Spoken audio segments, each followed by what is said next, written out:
Ah, SpongeBob.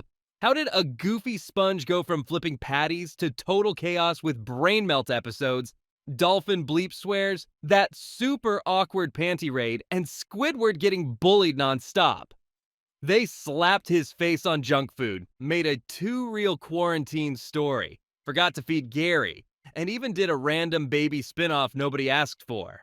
Grab a snack, we're diving into everything wrong with SpongeBob. Sorry to interrupt, but even SpongeBob subscribed, and he lives in a pineapple under the sea with no Wi Fi. Ah, thanks. Brain melt in 9 minutes. Imagine a cartoon so hyperactive it makes a 4-year-old's brain crash harder than Patrick trying to do algebra. That's SpongeBob, the yellow sponge with the unique power of lowering IQs in record time. In 2011, the University of Virginia did the unthinkable. They scientifically proved SpongeBob could fry a preschooler's mental circuits in just 9 minutes. 9. That's not even one commercial break's worth of chaos. Kids who watched a SpongeBob clip scored worse on memory, problem solving, and attention tests compared to kids who watched a slower paced cartoon.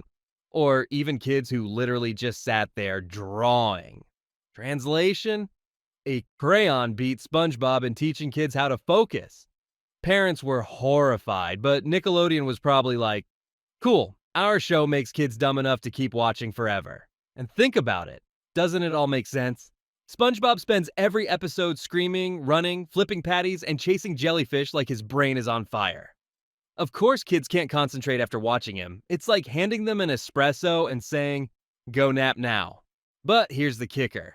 Despite the study, SpongeBob kept airing. No viewer discretion warning, no speed limit on Bikini Bottom, just nonstop mayhem disguised as children's entertainment. SpongeBob didn't just soak up water, he soaked up America's attention spans. Dirty mouth, clean ratings. Nothing screams family friendly like SpongeBob and Patrick cursing up a storm in jellyfish fields. Enter the infamous 2001 episode Sailor Mouth, where our favorite undersea duo discover swear words and immediately turn into truck drivers on karaoke night. Of course, every word was cleverly replaced with dolphin squeaks. But let's not kid ourselves. Kids at home weren't thinking, oh look, educational ocean noises. They were thinking, sweet, I can now scream bleep at recess and blame Nickelodeon. Enter the Parents Television Council, who added SpongeBob to their wolves in sheep's clothing report, accusing the show of encouraging profanity. That's right. While Dora was teaching kids how to count to 3, SpongeBob was teaching them how to cuss out their babysitter with nautical flair. And you know Nickelodeon loved it because controversy equals ratings, and ratings equal money. The funniest part? Kids already knew swear words from, life. But somehow a sponge yelling tartar sauce was the downfall of society. Meanwhile, parents were clutching pearls like SpongeBob had personally walked into their living room and dropped an F-bomb. Look, if your child learned to swear from a sponge, maybe the bigger problem isn't the TV, it's your parenting. But sure, blame the sponge for your kid calling grandma a barnacle.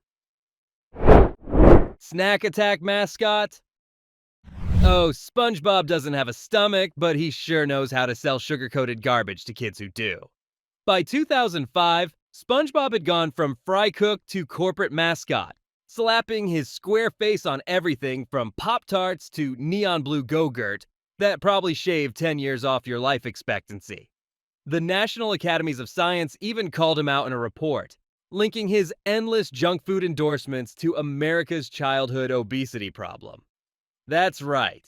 The same sponge who spends his days yelling, "I'm ready," was really saying, "I'm ready for diabetes." Grocery store aisles turned into Bikini Bottom nightmares, with SpongeBob fruit snacks that contained exactly 0 fruit and cereal boxes so sugary they made Frosted Flakes look like kale. And parents, powerless. Because no human alive can win an argument against a 5-year-old screaming for SpongeBob-shaped cookies in Target. Nickelodeon knew exactly what they were doing too. Why just entertain kids when you can also turn them into lifelong consumers of high fructose corn syrup? SpongeBob became less of a character and more of a gateway drug to obesity, hiding behind his goofy laugh while raking in endorsement deals. Forget underwater adventures. This was capitalism with square pants. And the scariest part? He's still on the shelves today. Fired and roasted.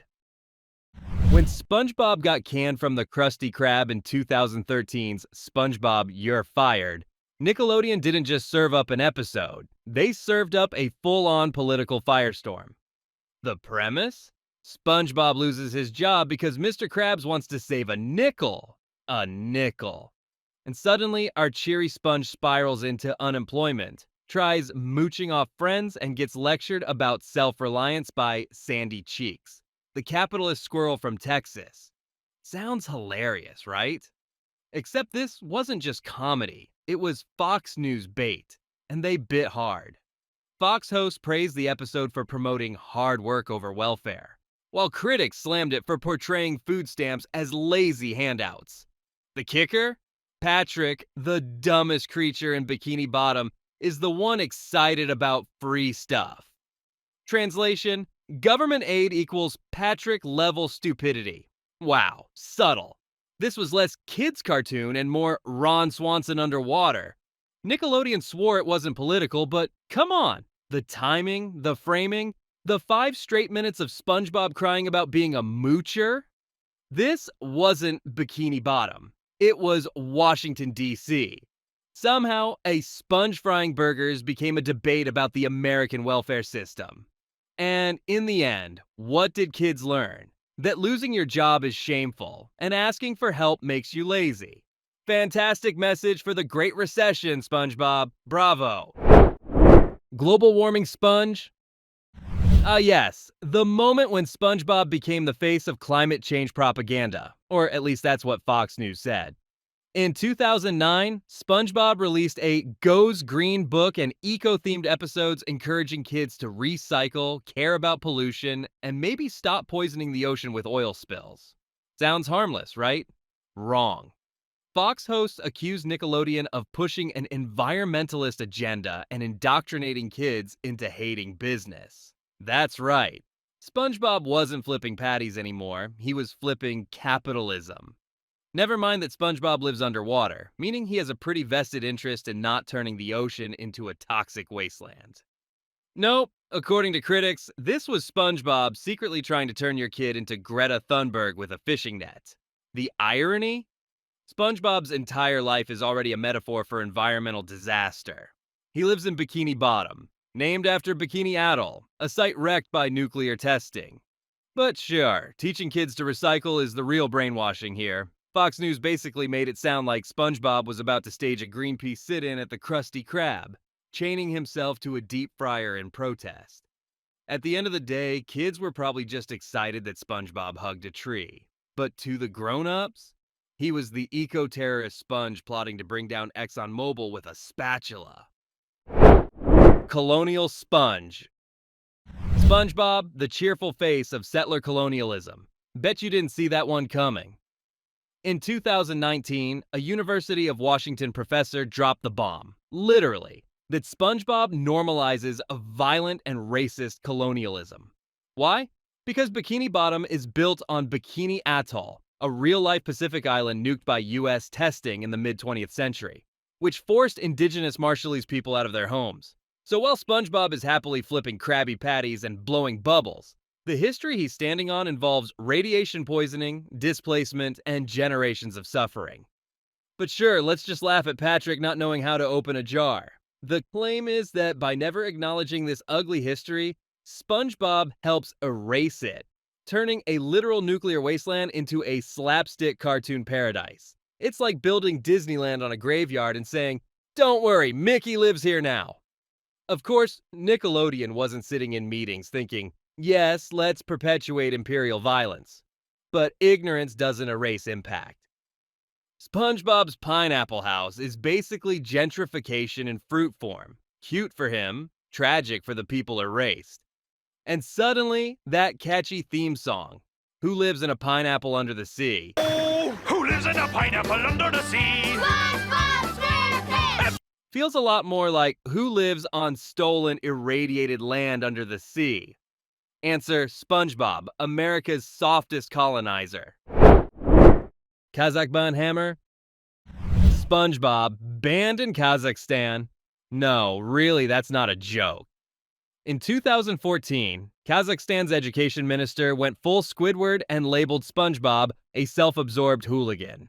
The charge sheet? He's violent, rude, and apparently enjoys inflicting pain. Basically, Spongebob was accused of being a yellow menace corrupting the nation's youth. The minister even warned parents that Spongebob's antics encouraged kids to copy hooligan behavior, as if every Kazakh child was about to leap off their couch screaming, "I'm ready," before drop-kicking their neighbor. This wasn't just an opinion either. The show was officially blacklisted as unfit for children. And while the West chuckled, it's not entirely shocking. SpongeBob is chaotic, reckless, and literally blows up his workplace once a season. Imagine trying to explain to a government official that the sponge lighting dynamite in his own kitchen is actually wholesome fun. In Kazakhstan's eyes, SpongeBob wasn't an optimistic fry cook. He was basically the aquatic Joker. And the irony? The kids probably found it hilarious and watched bootleg episodes anyway. Nothing makes a cartoon cooler than adults telling you it's dangerous. So congratulations, SpongeBob, you're not just banned. You're now international contraband. Somewhere out there, a kid in Almaty is whispering SpongeBob quotes like they're forbidden spells. The panty raid problem? Nothing screams family entertainment like three grown cartoon men breaking into a stranger's house to steal underwear. That's the genius behind the 2002 episode Midlife Crustacean. In this gem, SpongeBob and Patrick drag Mr. Krabs on a wild night out, which culminates in them raiding lingerie drawers. Classy. The big punchline? The panties belong to Mr. Krabs' own mother, because nothing says comedy like potential felony charges and Oedipal trauma. Fast forward to 2021, and Nickelodeon quietly pulled the episode from Paramount Plus and TV rotations for being too inappropriate. You don't say. For years, parents let their kids watch SpongeBob, blissfully unaware that somewhere in the rerun cycle, Bikini Bottom's most beloved residents were committing B&E for underwear. Fans argue it was harmless slapstick, but let's be real. If you pitched this today, HR would escort you out of Nickelodeon headquarters in under 5 minutes. It wasn't clever, it wasn't necessary, and it aged like rancid chum. And yet, this episode has achieved infamy as the SpongeBob equivalent of the lost tapes. What was supposed to be a silly gag ended up being SpongeBob's dirtiest skeleton in the closet, or in this case, lingerie drawer. Gender roles under the sea.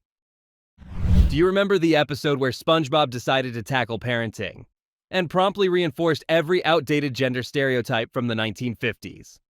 Rockabye Bivalve, 2002, features SpongeBob and Patrick adopting a baby clam. Cute idea, right? Wrong. Within 5 minutes, Patrick is cast as the dad, going off to work, while SpongeBob is the mom, stuck at home cooking, cleaning, and rocking their baby to sleep. The joke is obvious. Ha ha ha, SpongeBob in a dress, Patrick avoiding responsibility. But critics didn't laugh, accusing the episode of pushing rigid gender roles in a show watched by millions of impressionable kids. Instead of flipping the script or parodying family dynamics, it plays straight into the stereotype. Moms nag, dads are lazy, and both are trapped in a sitcom marriage from 1962. Watching it now feels less like a cartoon and more like a rejected Leave It to Beaver script with sea creatures. The episode could have been progressive, 2 male characters raising a child together in a loving way. But nope, the writers bailed into old cliches. So instead of a groundbreaking take on unconventional family, kids got a clamshell lesson in outdated domestic drudgery.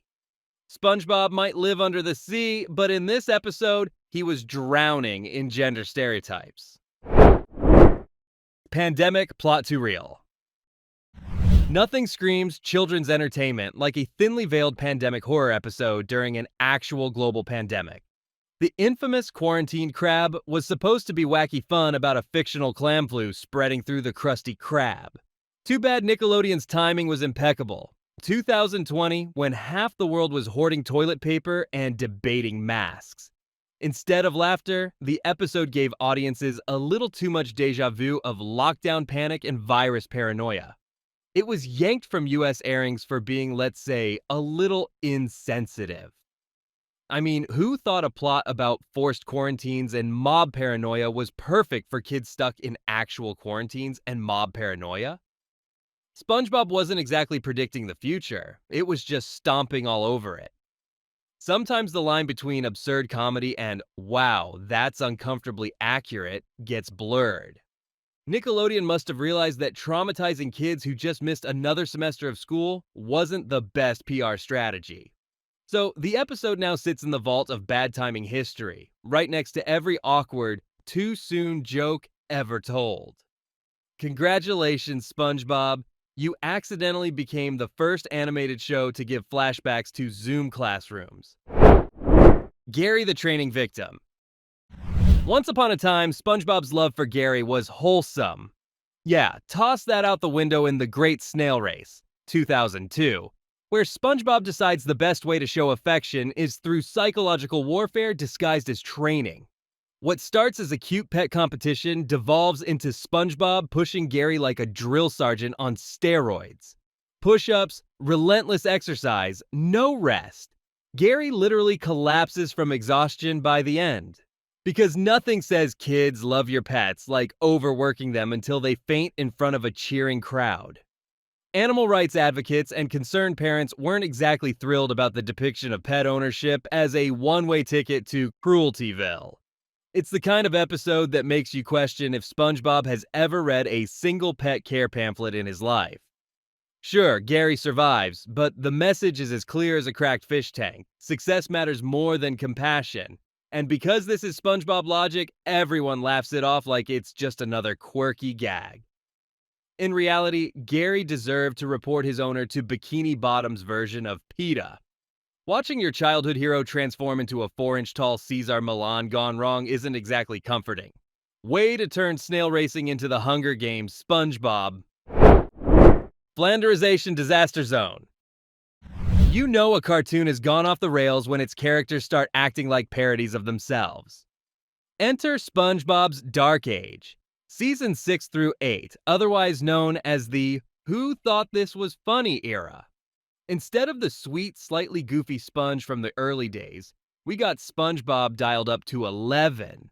Hyperactive, shrill, and irritating enough to make Squidward's suffering feel relatable. Mr. Krabs? No longer a lovably greedy boss, but a full-on sociopath who'd sell SpongeBob's soul for a nickel.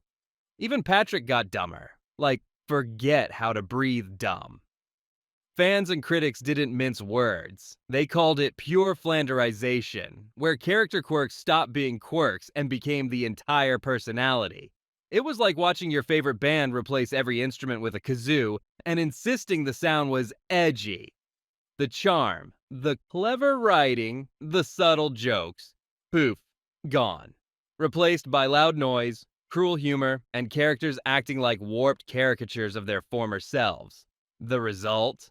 A whole chunk of the SpongeBob legacy written off as the unwatchable era. It wasn't SpongeBob anymore. It was SpongeBob's evil twin screaming in your face for 11 minutes straight. Squidward's not having a good time. If you've ever wondered what cartoon sadism looks like, later SpongeBob seasons answered that question with a big wet slap. Endless Squidward torment. Gone were the days of lighthearted slapstick where Squidward's annoyance was just funny contrast. Instead, writers cranked up the cruelty, treating Squidward like Bikini Bottom's designated punching bag. Explosions, injuries, humiliation, rinse and repeat. It stopped being comedy and started feeling like a weird obsession. Critics hated it because apparently nothing is funnier than destroying the same character over and over for no reason. The irony? Squidward was never the villain. He just wanted peace and quiet in his clarinet-filled life. And yet, kids were taught that wanting boundaries makes you the prime target for endless suffering. Even fans started complaining that the humor shifted from clever absurdity to plain mean-spiritedness. SpongeBob stopped being the underdog and started looking like the annoying neighbor from hell. The audience was basically forced to sit back and watch a midlife crisis unfold as cartoon slapstick turned into cartoon cruelty. It was less Nickelodeon whimsy and more Saw Under the Sea edition. Poor Squidward didn't deserve this, but hey, somebody's gotta eat explosions for cheap laughs, right? Gary the Neglected? Oh look, another Gary Suffers special. This time it's the infamous Have You Seen This Snail from 2005, also known as That Time SpongeBob Forgot His Pet Existed. The plot? SpongeBob gets distracted with his latest obsession, paddleball of all things, and proceeds to neglect feeding Gary for days. Yes, days. Gary, starving and abandoned, runs away and almost dies wandering the streets. And the kicker, the episode doesn't just play it as a silly mishap. It's gut-wrenching, complete with sad music and tearful goodbyes. Parents weren't exactly thrilled about a kid's cartoon casually showing pet neglect as a teachable moment. And in the real world, reports surfaced that shelters saw an increase in abandoned snails and other pets because kids thought SpongeBob's "oops, I forgot" moment was somehow relatable. Congratulations, SpongeBob! You managed to traumatize viewers and indirectly inspire real-world pet mistreatment. The episode could have been a heartfelt PSA about responsibility, but instead it doubled down on guilt trips and melodrama. Gary deserved better, but apparently SpongeBob's attention span couldn't handle both paddleball and keeping a living creature alive. Lesson learned, don't let SpongeBob pet sit. Ever. Camp Corral Catastrophe. Because nothing says honor the creator's vision like immediately doing the exact opposite of what he wanted after he passed away. Enter Camp Corral, 2020, the spin-off that nobody asked for but Nickelodeon insisted on anyway. Creator Steven Hillenburg had openly opposed SpongeBob spin-offs during his lifetime, and yet, surprise, as soon as he died in 2018, we suddenly get baby SpongeBob, baby Patrick, and baby Squidward shipped off to a summer camp. Cute? Maybe. Exploitative? Absolutely.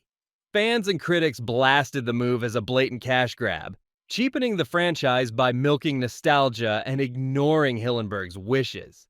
The irony is brutal. The man who built Bikini Bottom from scratch wanted it preserved, and the studio honored that by slapping his characters into a prequel nobody believed in.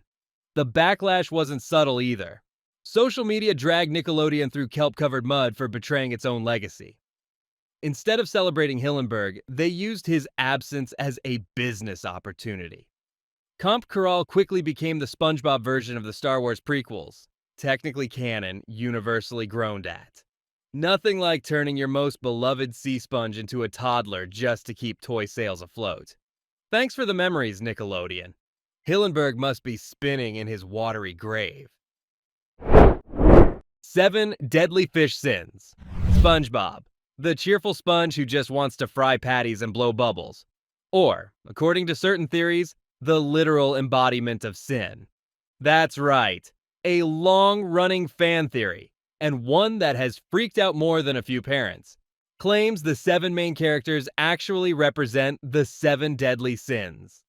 SpongeBob is lust, because apparently obsessive enthusiasm counts as lust. Patrick as sloth, Squidward as wrath, Sandy as pride, Mr. Krabs as greed, Plankton as envy, and Gary as gluttony. Suddenly, that Saturday morning cartoon looks less like Nickelodeon fun and more like a rejected Dante's Inferno sequel. Parents weren't thrilled at the idea of their kids worshipping undersea role models who doubled as walking sin metaphors. Critics even argued the theory highlighted how SpongeBob normalized immoral behavior under the guise of humor.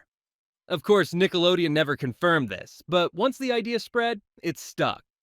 Watching SpongeBob giggle while flipping Krabby Patties doesn't feel quite the same when someone whispers, "That's lust, by the way."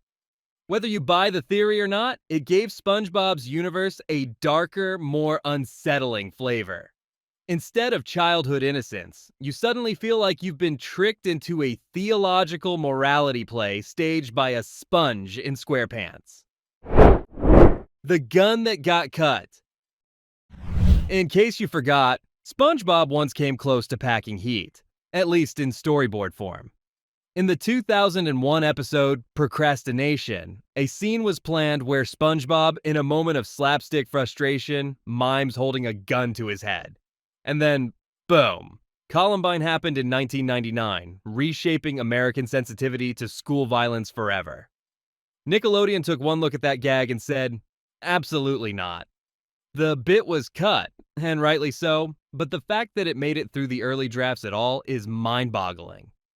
Nothing says kids' comedy like a sponge casually referencing suicide by firearm. The gag now survives only in production sketches, haunting fans as proof that SpongeBob once teetered on the edge of seriously questionable content. What was intended as a dark little joke instantly became a PR nightmare in waiting, and Nickelodeon wisely pulled the plug. Still, it left viewers wondering how close SpongeBob came to being remembered not for jellyfishing, but for traumatizing a generation with cartoon gunplay. Imagine the headlines.